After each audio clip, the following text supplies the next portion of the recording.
Ya. Vamos a empezar la clase 8, que es clasificación, ya dejando atrás la parte de regresión lineal. Igual vamos a ver acá que clasificación es regresión lineal más algo, ¿ya? Algo muy chico. Entonces, motivemos primero el problema de clasificación. Entonces, el problema de clasificación, como su nombre lo dice, tiene que ver con la identificación del conjunto o la categoría al cual pertenece una muestra en base a sus características, que habíamos llamado X, las características crudas, o phi, las características eh, procesadas, ¿cierto? Eh, Esto me dice que no estoy compartiendo mi pantalla. ¿Me están viendo bien, cierto? Sí, Sí, profesor. profe. Ven la slide, me refiero. Sí. Ya, Sí. perfecto. Ya.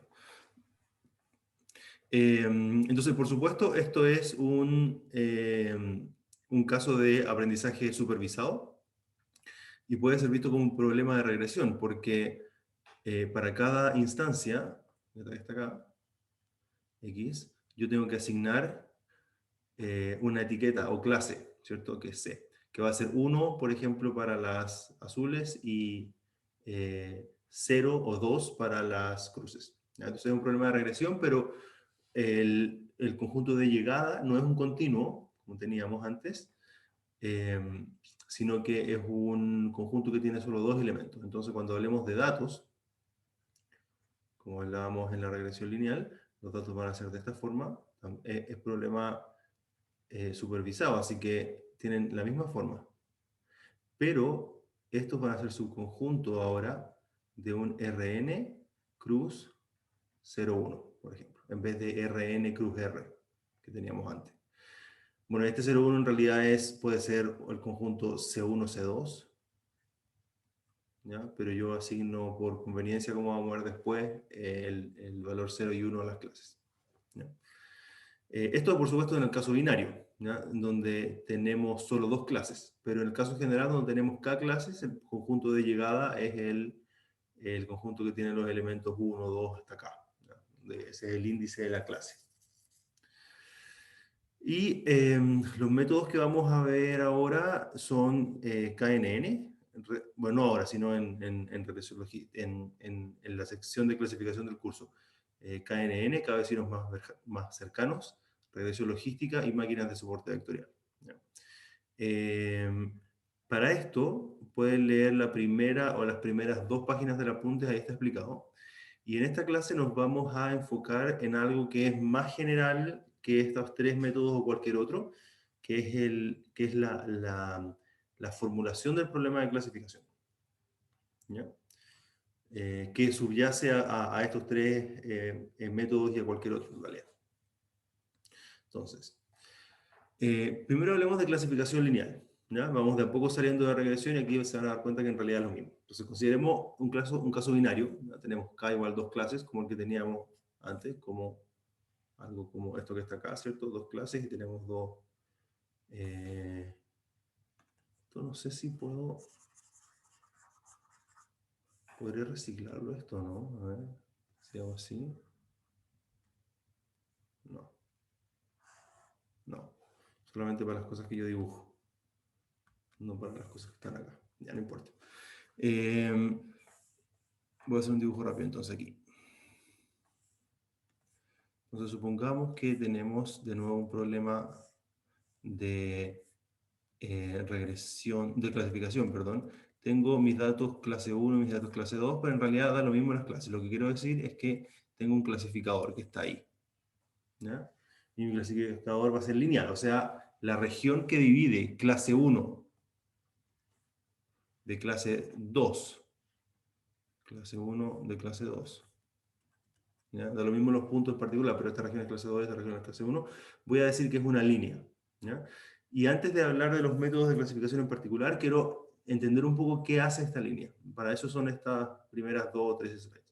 Entonces, consideremos el caso de dos clases, proponemos un modelo lineal para relacionar la variable independiente, es decir, y igual a traspuesto de x más b, tal que si y es mayor que 0, entonces x es clase C1, y en el caso contrario, x es clase C2. ¿Ya? Entonces, eso se denota como esto que está aquí, donde esta línea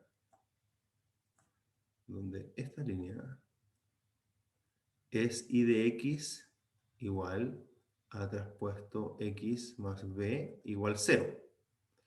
Y hacia acá tengo y de x mayor que 0, y hacia este lado tengo y de x menor que 0. ¿Ya? Por supuesto, en este caso el dibujo está implícitamente asumiendo que que todos los x están lo escribo aquí, x están en R2, ¿cierto? O Rn si quieren, pero este espacio. Y este y, que todavía no es la clase, es mi modelo, ¿no? Está en R. Entonces realmente lo que está pasando acá, que esto va a ser difícil de dibujar, ¿no? Lo voy a dibujar feo, pero lo voy a borrar al tiro para no confundir, es que esta función es un hiperplano.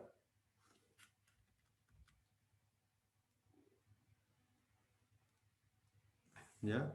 Y que viene desde acá, así, ya tiene como una altura, o sea, como que sale de la pantalla hacia ustedes y cruza el plano de la diapositiva justo donde está esta línea. ¿Ya? Porque antes, recuerden, y es mayor que 0, es lineal, entonces se va disminuyendo hasta llegar a 0 en la línea, y cuando sigue acá es menor que 0. ¿Se entiende eso? Que y es un plano que corta al plano de la diapositiva en diagonal, justo en la línea donde tengo y de x igual 0. ¿Ya?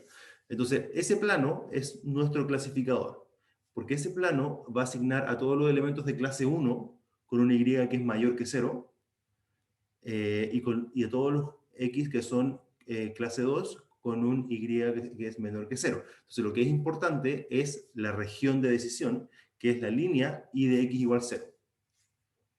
¿Ya? Eso es lo que voy a borrar para no confundir el dibujo. Ya. Y esto se va a llamar región de separación, plano de separación, hiperplano de separación, ¿no? Tiene varios nombres. Entonces, veamos dos propiedades. Una es, ¿qué pasa si yo tomo dos elementos en la región de separación como estos que están aquí? Bueno, si tomo dos elementos en la región de separación y los resto, su resta es 0, ¿cierto? Porque ambos tienen, perdón, la resta de sus imágenes es 0, porque en realidad ambos son 0. Esto igual a 0 y esto igual a 0 también. Menos 0, 0. ¿Ya? Y ahora escribo la expresión que está ahí, ¿cierto? Y se me van los b, ¿cierto? Y me queda esto. ¿Qué significa eso? Si alguien me puede ayudar a interpretar eso.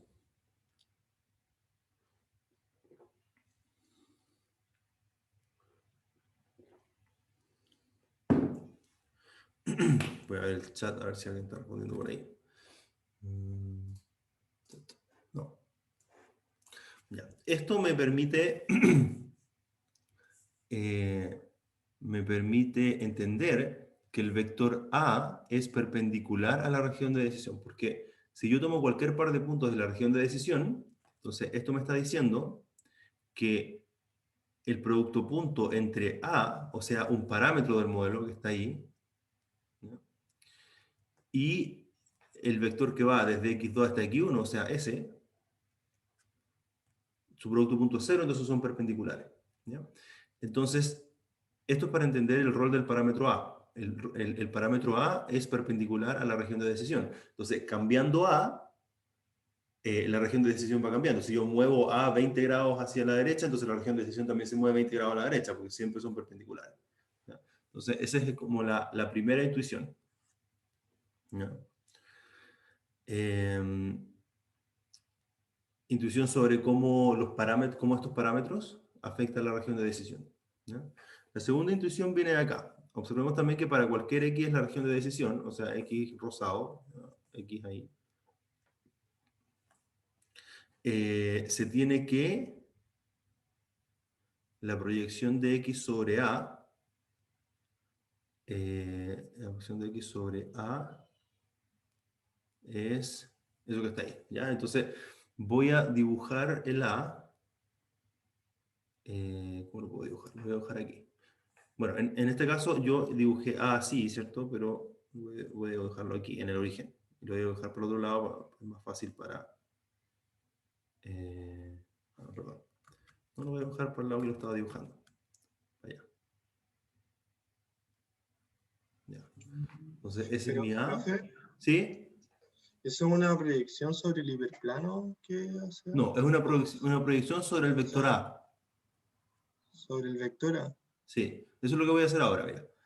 Este es mi A, ¿cierto? Entonces voy a como dibujar el vector más grande que lo contiene en realidad, para poder proyectar el otro. Entonces, si tengo este X aquí, la proyección de X sobre A es este punto. Lo voy a hacer así mejor. Azul. Y proyecto sobre A que es rojo, entonces me da morado. No, tengo morado. Ya, pongámosle. Entonces, esa es la proyección de X azul sobre A. ¿Ya? Lo que dice esto es que la norma de eso es, por supuesto, X coseno del ángulo entre X y A, ¿cierto? Que es esto que está aquí. ¿Ya? Y eso es menos B partido por A. Entonces, esto es la distancia de la región de decisión al origen, ¿cierto? Porque como A es perpendicular al hiperplano, la proyección de X en el hiperplano va a estar en el hiperplano también. ¿Ya? Entonces, la proyección de X en A va a ser el punto de la región de decisión que está más cerca del origen, ¿ya? Porque es la proyección. Entonces, esto puedo calcular su norma, ¿ya? Y la norma es menos b partido por a. Entonces, A va a fijar, la dirección de A va a fijar la pendiente del hiperplano y el b va a fijar la distancia al origen, ¿ya? Bueno, el b partido por a, ¿ya? Entonces, una vez que tenemos la distancia al origen y la inclinación, tenemos todo lo que necesitamos para encontrar la curva, la recta, ¿cierto? Entonces, pero hay algo más que falta para el hiperplano, eh, que es cuál es la inclinación del hiperplano, ¿ya? Porque si esto lo miro de lado, o sea, yo me pongo aquí y miro hacia allá, lo que voy a ver es algo como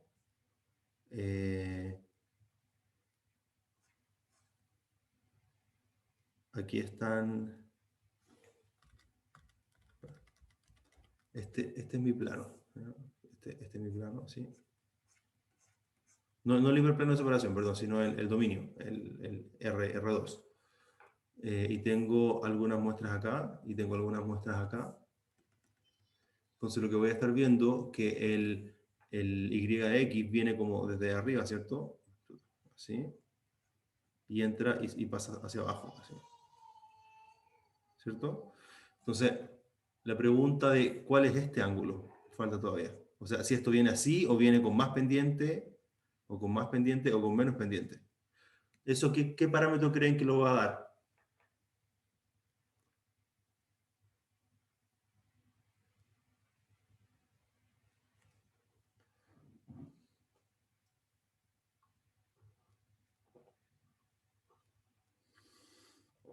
Esa es la norma de A. ¿Ya? Para una más grande, el parámetro tiene mayor inclinación, lo que es obvio, ¿cierto? Porque la derivada de esto es A. ¿Ya? Entonces veamos un dibujo más bonito, este que está acá. Entonces, esta es la región de decisión. ¿ya? Este es un X arbitrario que está en la región de decisión, ¿cierto? Y si yo proyecto X con X en A, obtengo esto que está aquí, ¿cierto? A ya sé que es perpendicular a la región de decisión. Este es el ángulo entre A y X, y esta proyección es la distancia al origen. Entonces, A es perpendicular a la región de decisión, eh, y B controla la distancia al origen. Entonces, ¿de qué sirve esto? Simplemente para interpretar qué hacen los parámetros. Si yo tengo, quiero saber dónde está aquí, esto ya lo saben de otros cursos, ¿cierto? Pero si quiero saber dónde está aquí traspuesto más B, bueno, dibujo A, digo ya. Entonces, la región de decisión tiene que estar así. Tiene que ser alguna de esas, ¿cierto? Porque esas son perpendiculares a A. Bueno, ¿cuál es la que está a una distancia del origen B partido por la norma de A? Yo digo, ok, entonces esta. Para eso sirve ese pequeño análisis. Sigamos. Ya. Entonces, también es posible interpretar I de X como una distancia con signo, ¿no? Entre un punto cualquiera que quiero clasificar y la superficie de decisión, ¿ya? O yo le llamé región de decisión. Para esto descompongamos X en dos vectores, ¿ya? Entonces, hasta ahora solamente estábamos hablando de los X en la región de decisión. Ahora vamos a hablar de un X fuera de la región de decisión. Bueno, ahí, ¿ya? Entonces, esta va a ser la región de decisión.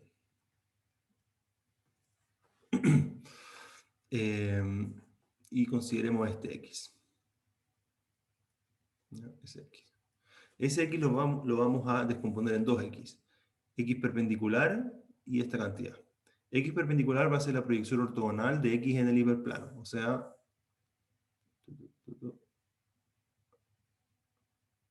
esto que está aquí. Eso es X perpendicular. O sea, es en realidad, esto no sé si puedo hacer un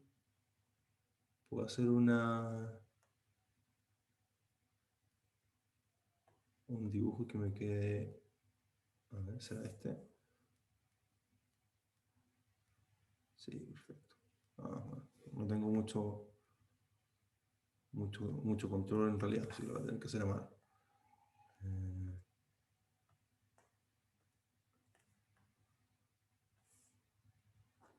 Oh. Ahí sí. ¿Va?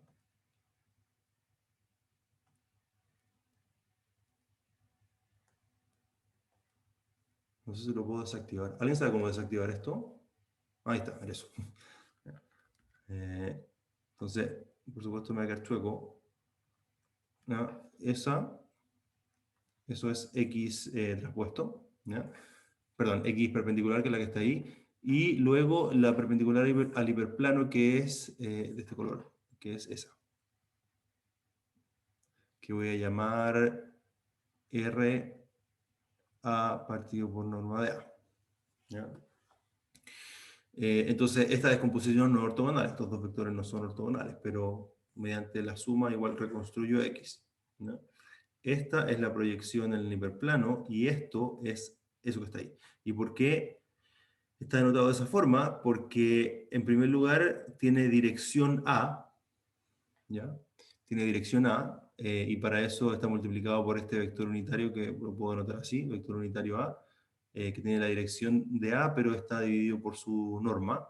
Y pongo un R, que es una distancia con signo, ¿ya? O sea, es cuál es el largo del vector unitario, pero tiene signo, entonces si X está al otro lado, R es negativo. ¿Ya? ¿Se entiende esto? ¿O alguien quiere hacer alguna pregunta de eso?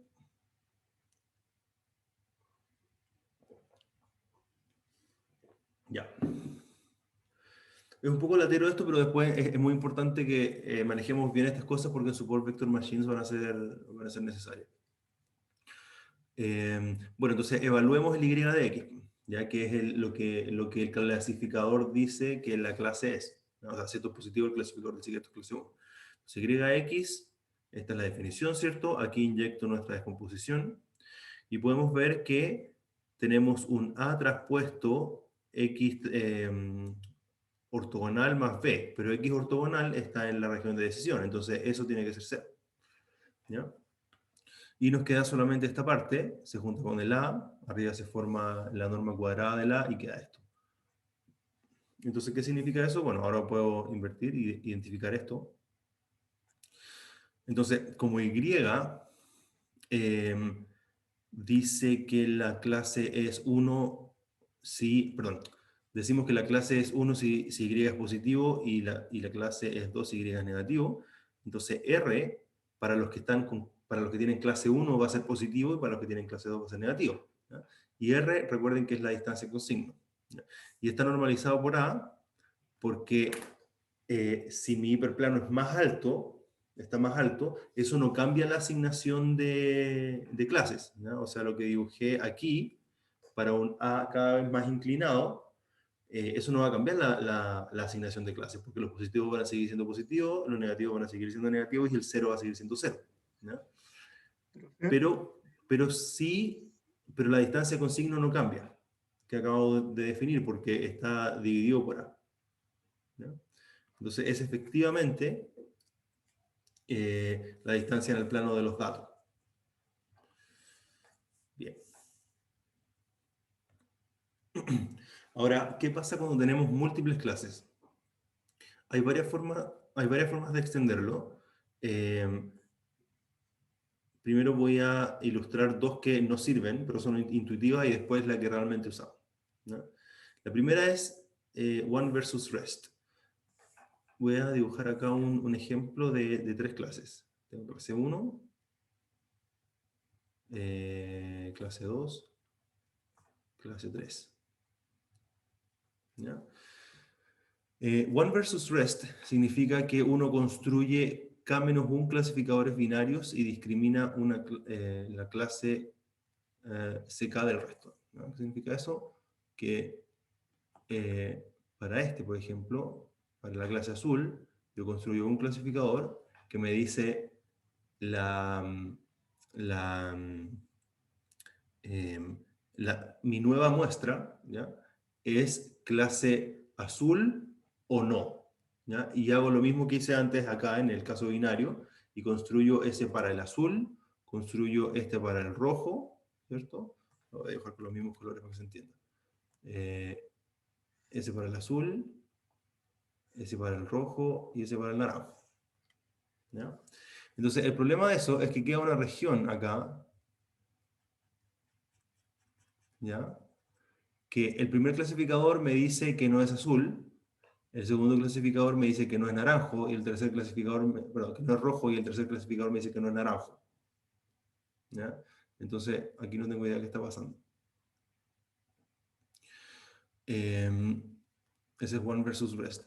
One versus one, lo voy a dibujar acá al lado. Profe, ¿Sí? eso siempre se puede hacer, separar un punto del resto por una recta. No. ¿Ya? No, porque tú puedes tener algo de este tipo.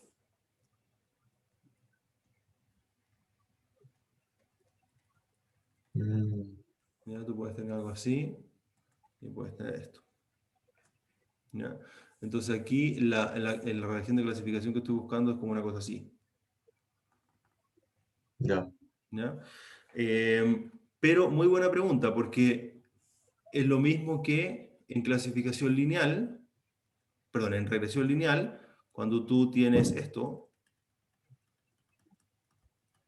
claro, ahí no puedes hacer un clasificador lineal, ¿cierto? Tienes que hacer el clasificador no lineal, que es este que está ahí.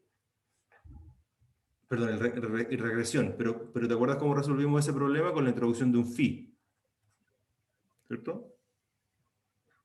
Por ejemplo, en este caso el phi pueden ser como polinomios. Una parábola ahí, después tenemos un cúbico acá, ¿cierto? Ya. Ya. Entonces, en este caso, también podemos encontrar un phi. ¿Ya? Ahora, en este caso, en el caso de clasificación, hay un phi mucho más interesante, que es el phi, que es un phi que los mismos datos pueden construir mediante como un histograma. Entonces empiezas a poner un phi ahí, un phi ahí, un phi ahí, un phi acá, un phi acá. Entonces todos los phis que son de la clase 1 son como, empieza como una gaussiana así para arriba, y los de la clase 2 son como para abajo. Entonces queda como un histograma donde la clase 1 tiene masa positiva y la clase 2 tiene masa negativa. Entonces donde corte este objeto que estás construyendo es la región de decisión. Ya. Y eso es máquina de soporte vectorial, que es lo que vamos a concluir esta sección.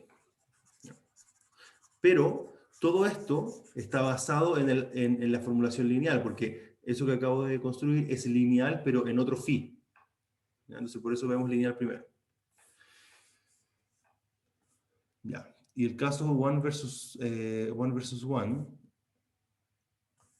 funciona de esta forma. ¿Ya? Entonces, one versus one construyo un clasificador por cada par, ¿cierto? Entonces, aquí está difícil los colores. Este clasificador puede ser para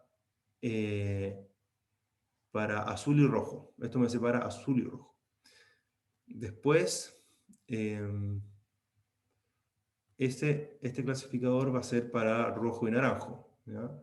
Puede ser algo así. Puede ser algo así. ¿Ya?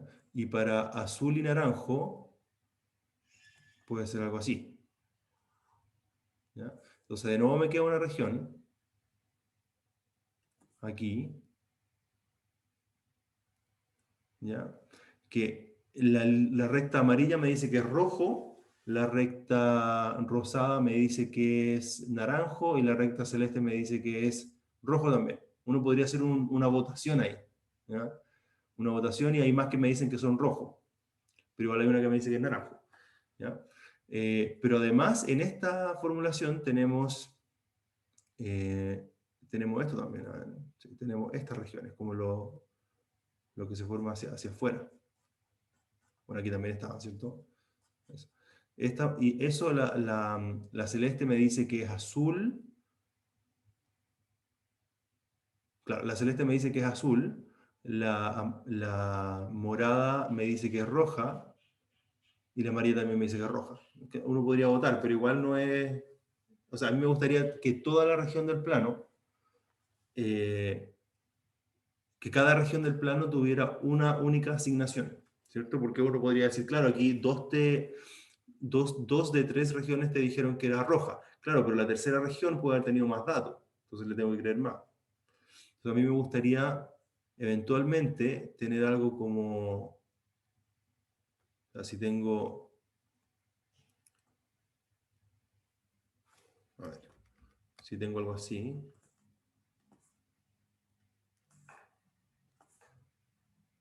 Me gustaría tener algo así,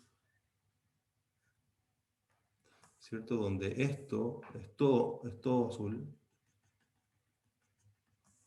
esto es todo rojo, y esto es todo naranja, ¿ya? Y eso se obtiene de la siguiente forma. Un clasificador multiclase lineal lo vamos a definir de esta forma, ¿ya? Como un conjunto de K clasificadores, donde, o sea, perdón, no K clasificadores, sino K hiperplanos, ¿ya? Puede ser algo como lo que está acá, ¿cierto? Pero en realidad en el dibujo que va a quedar no es así, ya les digo por qué. Cada clase va a tener un hiperplano donde X es asignado a la clase CK solamente si YK es mayor que todos los otros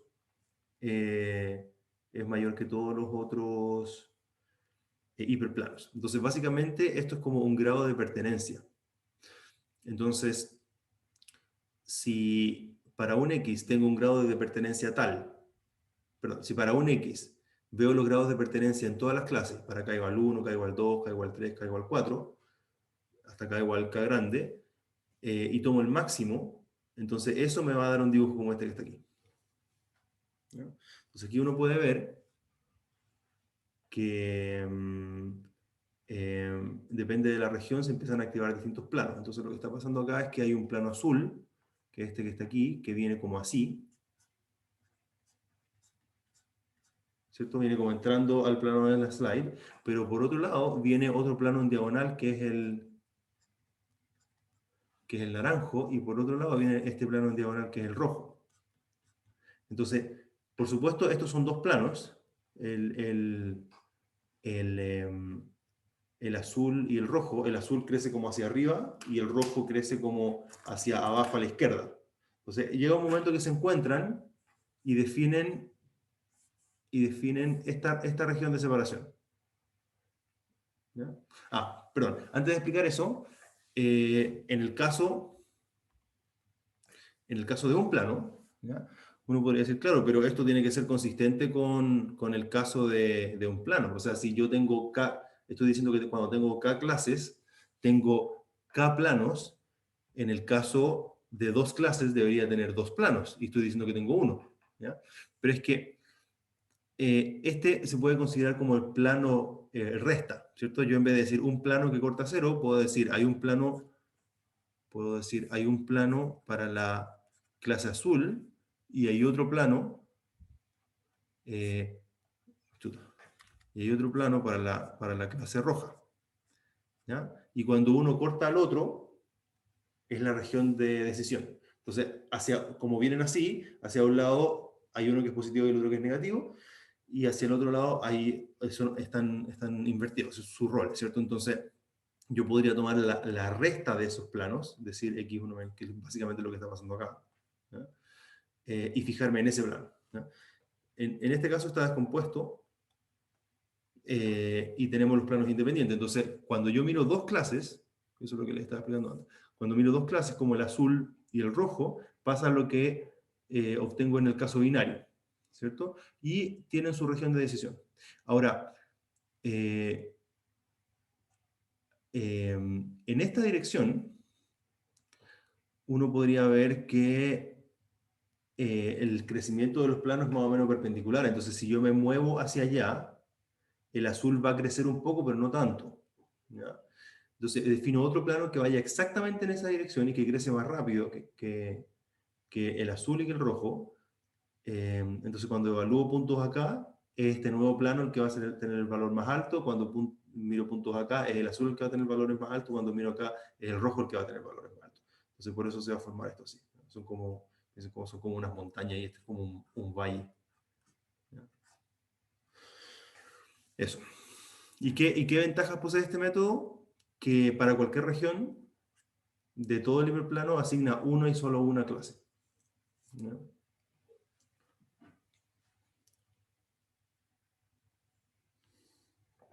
Eso, ¿preguntas? Bien. Estaba súper clara la clase hoy día, parece. No hay ninguna pregunta. Ya, sigamos.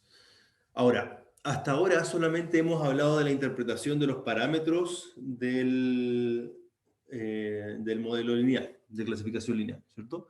¿Qué significa el A? ¿Qué significa el B? Cómo lidiar con múltiples clases. ¿Qué significa el Y de X, ¿cierto? Que es la distancia efectivamente hacia la región de decisión, controlada por el valor de A, por la magnitud de A. Pero lo que no hemos hablado es cómo encontrar el A y el B, que es clave, ¿cierto? Porque cuando tenemos datos queremos encontrar cuál es el mejor A y cuál es el mejor B. Entonces, para eso vamos a formalizar un poco, ¿cierto? El punto que quiero clasificar, voy a asumir que está en un espacio RM, o sea, la entrada es dimensión M, igual que en el problema de regresión. Y las clases están en este conjunto, que es un conjunto de K símbolos, C1, C2, C3 hasta CK. ¿Ya? Entonces, en esta formulación original no puedo hacer mucho porque, si se dan cuenta, no tengo ninguna métrica para el CK. ¿Ya? Solamente sé que C1 es distinto que de C2 y de C3 y de C4, pero no sé si uno es más grande que el otro, no tengo ese ese conocimiento como para poder construir un clasificador en base a una función de costo, ¿cierto? Entonces, para eso vamos a usar una codificación, ¿ya? Es decir, una asignación a cada símbolo con un valor que puedo después sumar, restar, lo que sea. Entonces voy a construir vectores T que van a tomar valores en este conjunto, ¿ya? Entonces, un T cualquiera se puede ver de esta forma. 0, 1, 0, 0, 1, 1, 1, 0, ¿ya? Donde la cantidad es K. La cardinalidad de estos vectores es K. Perdón, la dimensión. Y voy a definir la clase como la clase J, si solo si este vector tiene un 1 en la coordenada J y un 0 en todas las otras coordenadas, ¿ya? Entonces, si tengo el vector 0, 0, 1, 0, 0, 0, ese vector me dice que X es clase 3. ¿Ya? Si tengo por otro lado, si tengo por otro lado, muy grande esto. Si tengo por otro lado 0, 0, 0, 0, 0, 1, entonces eso es clase 6. Asumí aquí K igual 6. ¿Ya? Y si tengo 0, 1, 0, 0, 0, 1, eso no me dice nada, porque no cumple esta condición. ¿Ya? Esto se llama one-hot encoding, esta codificación. ¿Ya? ¿Y qué me puede contar por qué usamos one-hot encoding y no otra cosa? Porque yo también podría usar acá otra codificación en donde en vez de un T azul, ¿ya? Voy a considerar la codificación tau, que está en 0K. Perdón. 0, 1, 2K. ¿Ya? Y que digo, C es CJ, si solo si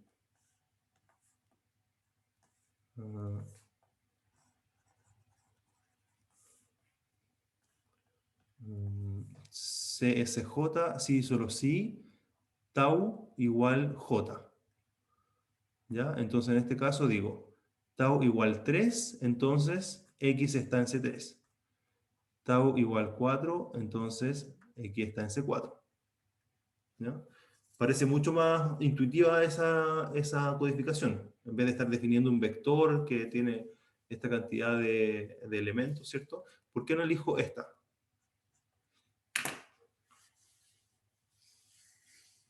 Con uno que me responda y sigo.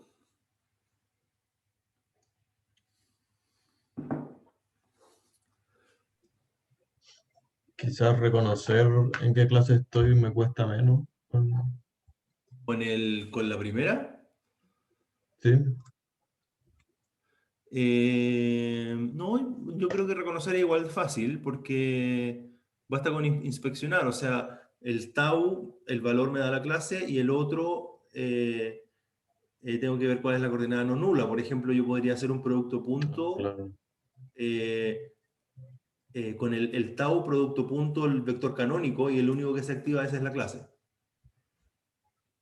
Pero, o sea, efectivamente, a eso iba mi pregunta, Santiago. ¿Por qué elegir una codificación que es media complicada de entender cuál es la clase? Porque uno si tuviese que hacer resolver este problema y programarlo, ¿cierto? Yo lo primero que haría es esto. ¿Ya? Entonces, Sí. ¿por qué no eso y por qué sí esto? Esto, por supuesto, ante el hecho que después voy a tener que entrenar, porque a entrenar, les doy un spoiler aquí, por supuesto va a ser muy similar a regresión lineal. Voy a tomar los outputs, que son estas. Claro.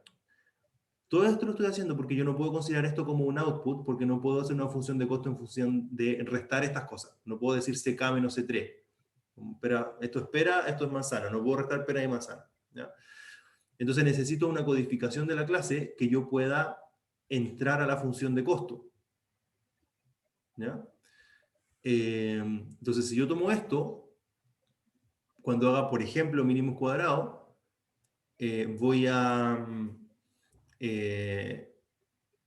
decir, bueno, mi algoritmo está construyendo un clasificador y me dice que para esta clase, para esta instancia, la clase es 1 y resulta que la clase efectivamente es 2 o es 3. Ah, ya, entonces voy a aumentar t para que esté más cerca de 3. ¿Ya? En otro momento puedo decir, la clase de esta instancia es 7 y este clasificador me asigna un 1 y el otro clasificador me asigna un 8. Entonces el otro clasificador es mejor porque el 7 está más cerca que el 8, que el 1. ¿Qué opináis de eso? No sé, me perdí. Ya. La razón por la que no usamos esto, la razón por la que no usamos esto es que esto implícitamente dice que hay clases que son más cercanas entre sí que otras. Si yo digo que las clases están codificadas con 0, 1, 2, 3, 4, estoy diciendo que la clase C4 es más parecida a la C5 que la C1, porque el 4 y el 5 están más cerca que el 1. En Ya. cambio, si yo hago esto, el objeto, el código asignado a la clase 1 está igual de lejos que al objeto de la clase C2, que al de C3, que al de C4 y que al de todos los pares entre sí. Porque Mm, en vez de poner el código así, 1, 2, 3, 4, lo estoy poniendo así, 1, 2, 3, ¿no? sí. Ya, por eso usamos esto. Por el chat dijeron algo también. Ah, ya. Porque si lo hiciéramos contado estaríamos poniendo cierto orden numérico. Perfecto. Pucha, lo dijeron hace 3 minutos, no lo había visto. Ya. Está bien, Sebastián. Entonces, asumiendo que el modelo es lineal para cada clase, se tiene lo siguiente, ¿cierto? Tenemos esto. ¿Ya? Donde, por supuesto, usamos el mismo el phi inicial que antes, que extiende la entrada, ¿cierto? Y el parámetro también es un stack de 2 parámetros, ¿ya? Y en forma matricial podemos verlo de esta forma, así. Y ahora podemos ajustar mediante mínimos cuadrados. Entonces, con esta notación podemos enfocarnos en el entrenamiento de este modelo, ¿cierto? Ahora nuestros datos van a tener esta forma, ya igual que antes, xtn, donde el t está en R, ¿cuántas clases dijimos que teníamos? M, K, K, ¿ya? Y ahora podemos al fin definir una función de costo, ¿ya? Y la función de costo, por supuesto, es la suma de los cuadrados, en la suma de los cuadrados de esta discrepancia. Ahora, si bien con esta codificación resolvemos el problema de proximidad de las clases, fíjense que igual por hacer mínimos cuadrados tenemos un problema tenemos el problema con decir que hay estimaciones más cerca que otras. Entonces, pensemos en el caso iésimo, ¿ya? Olvidémonos de la sumatoria. Estoy diciendo que el error de aproximar la clase de la muestra iésima es simplemente la resta entre la etiqueta y lo que puede construir mi clasificador. Entonces, si yo le achunto al t, por supuesto mi algoritmo está bueno, y si no le achunto por poquito, estoy diciendo que mi clasificador es casi bueno, y si no le achunto por harto, estoy diciendo que es malo. Pero resulta que, esto voy a volver a la próxima slide, en 2 slides más. Pero resulta que en un clasificador, a diferencia de la regresión, si yo no le achunto a la clase, el clasificador está malo. No importa si me equivoqué más. No existe el concepto de equivocarse más o menos. Uno se equivoca o no se equivoca, ¿ya? Y eso lo vamos a ver en un par de slides más en detalle. Entonces, definiendo estas matrices, ¿cierto? Resolvemos el problema, ¿ya? Y aquí está bien verbosa esta parte, pero simplemente está diciendo que bajo la notación anterior, ¿cierto? Bajo esta función de costo se puede escribir de esa forma y tenemos la misma solución de siempre, ¿ya? donde deliberadamente hemos cambiado la notación y ya no estamos hablando de is, estamos hablando de targets, ¿ya? De la etiqueta del código T. ¿Ya? Y esto es exactamente lo mismo que regresión, ¿cierto? O sea, tenemos la función de costo, que está definida de esta forma, ¿ya? Y podemos hacer aparecer el operador de traza, ¿ya? De esta forma. Mediante distribuyendo el cuadrado, la doble suma y aparece la traza. Entonces con la traza es mucho más fácil derivar J, ¿no? Y obtenemos el valor que estamos buscando, ¿no? Ahora, ¿cómo se ve esto? Así. Entonces, ignoren esto un segundo, ¿ya?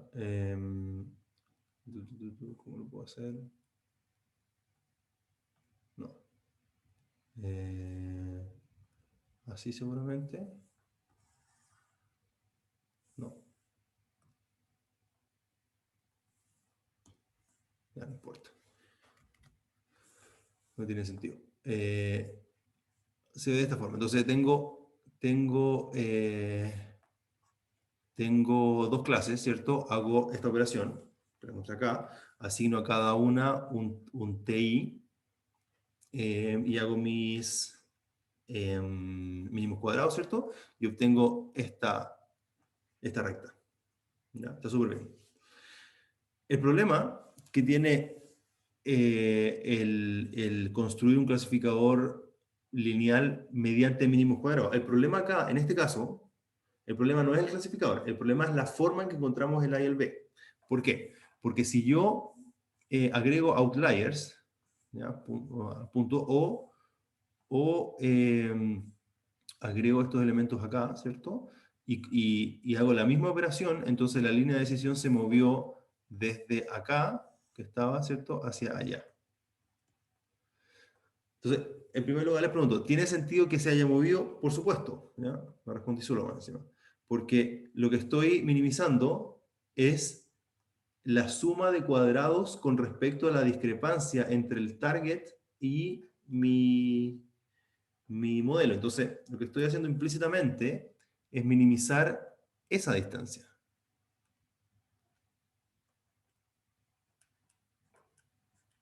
Esa menos esa. Para cada una. Cada muestra, esa aporta con eso, esa aporta con eso, esa aporta con eso, ese que está ahí aporta con eso, eso que está ahí aporta con eso, y así. ¿Ya? Entonces, si yo agrego este conjunto acá, este equilibrio que alcancé aquí, tengo que ahora considerar esos que están ahí. Incluso si no es un problema tan desbalanceado como este, incluso si es algo de este tipo, si algo tengo, por ejemplo, a ver, para ilustrar, para ilustrar la forma más fácil la problemática. Por supuesto, si yo tengo una muestra azul y una muestra roja, la línea va a ser esa, ¿ya? Pero si tengo una muestra azul y dos muestras rojas, por supuesto la distancia va a ser esa. Porque la suma de esto más esto va a ser igual a S, ¿ya? Y si tengo tres muestras, entonces va a ser más cercano, cada vez más cercano, cada vez más cercano, cada vez más cercano donde tengo más muestras, ¿cierto? Entonces va a llegar un momento en que como estas muestras, por supuesto, no están en línea, sino son como una nube, ¿ya? Va a llegar un momento en donde esta línea se empieza a acercar más al centro de masa, si quieren, y va a empezar a dejar algunas mal clasificadas solamente porque hay más. ¿Ya? Que es lo que está pasando acá. Aquí pasa por dos factores, una porque hay más y otra porque hay una que está muy lejos. Entonces, ese es el primer vicio. Segundo vicio es que la línea que estaba originalmente acá tiene una distancia que es muy alta para estas muestras y quiere disminuirla.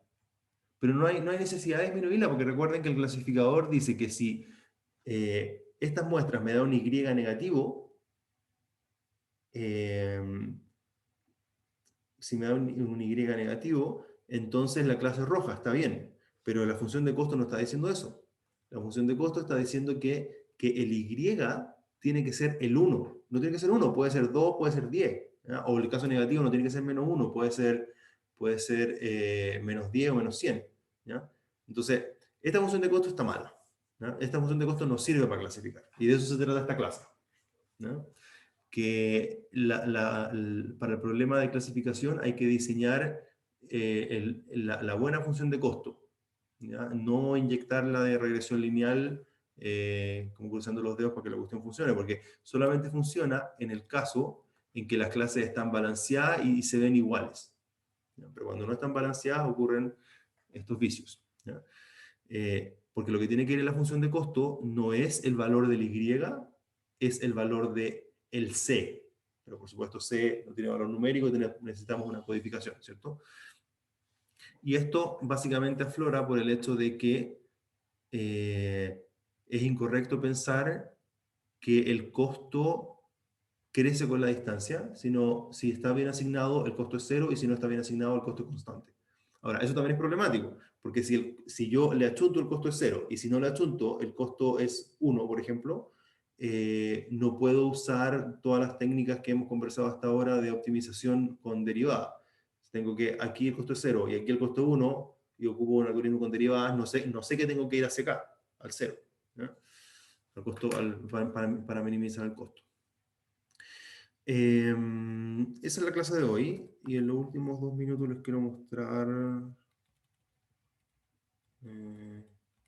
lo perdí parece, a ver. Ya, este es el apunte. El apunte parte en la parte de clasificación, página. Ya hemos avanzado 49 páginas. Ya. Bueno, en las clases vemos menos. Ya, clasificación es cortito, son 11 páginas. Y en el apunte hay algo que yo no vi hoy día, para que lo vean ustedes, que es KNN. ¿No? Está dividido en 3 partes. KNN, que es nada, es una página, lo que empezamos a ver hoy, que es clasificación lineal, y después clasificación probabilística. Entonces vamos acá, página 49. Página 49, ahí está. Ya. Esto es lo de KNN. Ya es simplemente la definición de KNN, que dice que el método de cada vecino más cercano, esto no es un método de regresión, de clasificación lineal, por ejemplo, por eso esta parte. ¿Ya? Y es un método extremadamente básico en el más amplio sentido que eso se puede entender. Es básico porque es súper fácil de entender, ¿cierto? Y es como heurístico, pero a pesar de eso funciona muy bien en la práctica. Y lo que hace es simplemente lo siguiente. Tengo un conjunto de datos, ¿cierto? X y clase, sin ninguna necesidad de asignar ningún código sobre las clases. Yo puedo decir que para un nuevo X, X estrella, la clase que voy a asignar va a ser la moda de las clases de los K vecinos más cercanos. Entonces defino K, ¿ya? Que puede ser, por ejemplo, 10 o 6, ¿ya? Y digo, ¿cuáles son los 6 o los K vecinos más cercanos de mi nueva muestra? Entonces, voy a ocupar aquí, ¿ya? Entonces tengo aquí un problema de clasificación, tengo clase 1, tengo clase 2, tengo clase 3. ¿Ya? Y me llega un nuevo X, que va a ser este, y me llega un nuevo X, y digo, este es mi nuevo X. Ok, voy a mirar mis K vecinos más cercanos. No, ese va el ejemplo. Voy a estar acá. Voy a mirar mis K vecinos más cercanos. Mis K vecinos más cercanos son 1, 2, 3, 4, 5, 6. Esos son mis 6 vecinos más cercanos. ¿Ya? Entonces, mis 6 vecinos más cercanos tengo clase 1, clase azul, clase azul, clase azul, clase azul, clase azul, clase rojo. ¿Cuál es la moda? Clase azul. ¿No? ¿Y por qué hablo de la moda? Porque yo puedo decir,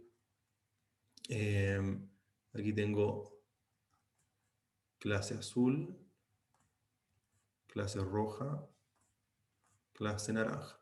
¿Ya? Y tengo 5 azules, o sea, 1, o sea, 1, 2, 3, 4, 5, y tengo ¿qué era el otro? Rojo, un rojo, y no tengo ningún naranjo. Se volvamos al apunte. Entonces, aquí está. ¿Cierto? Aquí no puedo dibujar, pero les digo que está ahí. ¿Ya? Entonces la clase va a ser la moda de las clases del conjunto de vecinos más cercanos. ¿Ya? Esa es la definición, muy simple. ¿Ya? Pero a pesar de que es simple, entonces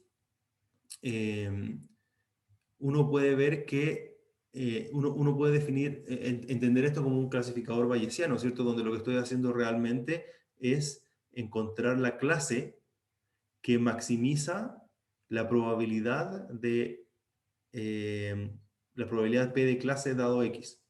¿Ya? Y por supuesto, si yo conozco esta distribución, la probabilidad de achuntarle es precisamente el valor que toma esa probabilidad. 1 menos el valor que toma esa probabilidad. ¿Ya? Ahora, con muestras finitas eso no es exactamente lo mismo, pero KNN, si yo tuviese infinitas muestras, llega hacia allá. ¿Ya? Si le dan 5 minutos a esta página, pueden entender que es KNN de forma más intuitiva. ¿Qué más? Bueno, ahí se terminó la clase de hoy, pero solo les quería decir que desde mañana vamos a ver... Aquí estoy. Desde mañana vamos a ver... Perdón, desde pasado mañana vamos a ver el perceptrón, ¿ya? Que es una codificación para la clase que sí funciona y no tiene los vicios que vimos al final en la última slide, y que además es la unidad básica de una red neuronal, ¿no? Entonces, eso por hoy. ¿Hay alguna pregunta o continuamos el miércoles? Profe, Ujú. yo tenía una duda muy chica en una slide donde cuando tomó la proyección, la norma de la proyección ortogonal sobre el vector A, Ya, que aparecía al final menos B partido sobre la norma de A. dame un segundo, voy al tiro para allá. Ujú. Aquí, La anterior a esa, ahí. sí. Que ahí, ¿qué pasa si B es positivo y va a dar que eso es negativo y estamos tomando norma? ¿Cómo? Si ve... Si ve en la proyección, en la parte de abajo, cuando está con norma, ¿Eso? Ah, aquí. ¿Esto? ¿sí? ¿Qué pasa si B es positivo y entonces todo eso le va a dar negativo y estamos tomando norma sobre una proyección? O sea, si... A ver, B determina... A ver, el objetivo de esta slide era decir que A determina la inclinación de la curva, Ujú. del plano, y B determina la posición. Entonces, si B es positivo o negativo, eso va a determinar si el plano de decisión está a un lado u otro del origen. Eso es todo. Ah, Porque entonces es como una norma que toma el signo de qué lado está uno de Y. no. O sea, ¿te refieres a estas normas que están aquí? Sí, ¿Estas? sí, No, estas son normas, son todas positivas. O sea, a ver, esta es la norma común y corriente. Lo que sí, pasa es que B es un escalar, ¿cierto? sí.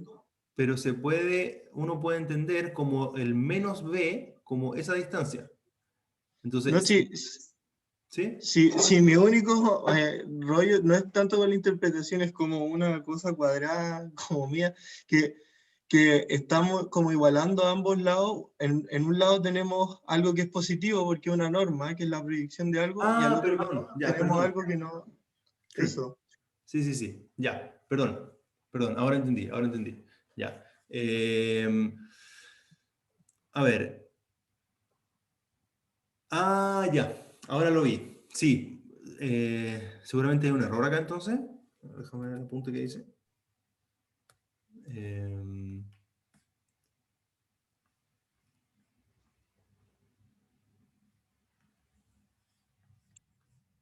página 49 era.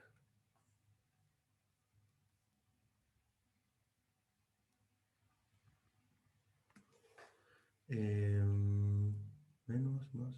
O sea, en el caso en que B fuese positivo,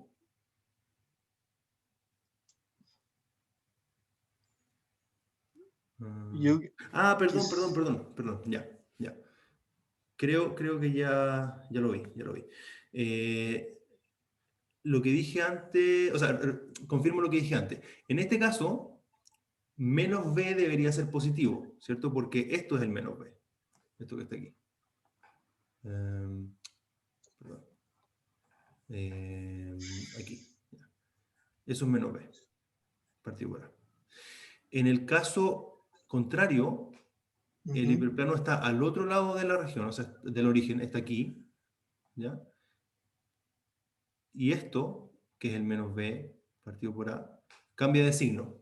Entonces, sí, lo que estoy haciendo acá es tomar esta proyección, sí, con signo, ¿ya? Y ese signo lo da este coseno. ya. Entonces, si tú tienes algo así, un vector así y otro así, claro, la proyección es positiva porque están ambos en la misma dirección, pero si tienes esto aquí y eso así, la proyección es negativa porque además de proyectarse en ese vector, que por eso lo extendí un poquito, la proyección queda apuntando en la dirección opuesta que el vector original. Y eso significa este signo. ¿Ahí sí? Sí, sí. Sí, lo que dijiste al comienzo estaba bien, yo me enredé en la explicación. Eso. Ya, pues. Muchas gracias. Nos vemos el miércoles. Gracias, profe. Chao, profe. Ah, profe. un segundo. Hay una pregunta Chao. en el chat de la clase en GitHub. Se lee tanto. Ya, ok, lo voy a resubir ahora, el PDF de la clase 7. Vale, nos vemos. Adiós. Chao. Chao, chao. Chao, chao. Chao, profe. Chao, profe.